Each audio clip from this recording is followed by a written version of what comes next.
আসসালামু আলাইকুম। এই যে দেখছেন সেই কষ্টের ফলানো ধান, আমার জন্য আল্লাহ তাআলা যতটুকু নির্ধারণ করে রেখেছে আমার রিজিকে, ঠিক সেই পরিমাণ ধানই আর কি আল্লাহ পাঠাইবে।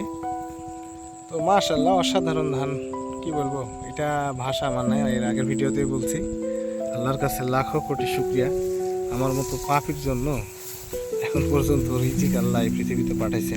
তবে এই মাথাটা একটু আগেই লাল হয়েছে, আর ওই মাথার ধানগুলো একটু পরে শীষ আসছিল। এখন ওইদিকে গিয়ে একটু দেখবো কি অবস্থা। অনেকে ধান ভারীর কারণে, মানে বিচালে অনেক লম্বা হয় এই ধানগুলা, স্বর্ণা ধানগুলা, যে কারণে ভেঙে ভেঙে না, মানে নুয়ে যায়।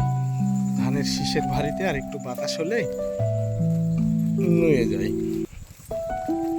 আমি আমার জমির আরেক মাথার অবস্থা দেখার চেষ্টা করছি। এই মাথার বিচালিগুলো একটু ছোট, মানে ছোট বলতে ছোট না, আমার কোমর পর্যন্ত। এখনো হয়তো একটু গ্রোথ হবে, বা এদের শীষ এসে যাবে, আর গ্রোথ হবে না। এদের শীষ এসে গেছে, এরা এতটুকুই হবে। এরা আর কিছুদিন পরে নোয়ায় যাবে। কি ব্যাপার, ধানের জমিতে পানি আসছে, তার মানে এই বদমেশগুলা ওই যে ওইখানে পুকুর সেকছে, মানে বিলের, মানে কিছু লোক মাছ ধরার মানসিকতা, কিছু মেশিন ভিড়াইছে একটা দেখছি। এখন বেশটুক পানি চলে আসছে, এই বই পর্যন্ত দেখছি পানি, জমিতে পানি চলে আসছে। এখন জানি না আমাদের জন্য ভালো না খারাপ, কারণ আমি তো নতুন চাষি, আল্লাহ রক্ষা করেন।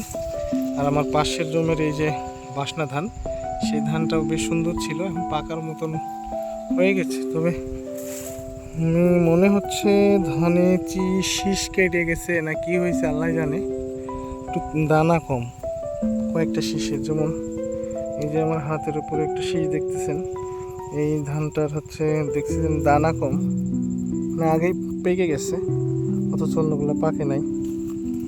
যাই হোক,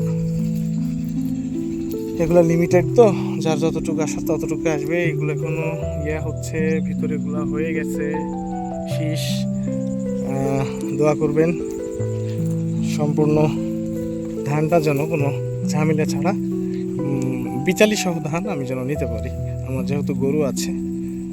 দেখা হবে পরবর্তী ভিডিওতে। আসসালামু আলাইকুম।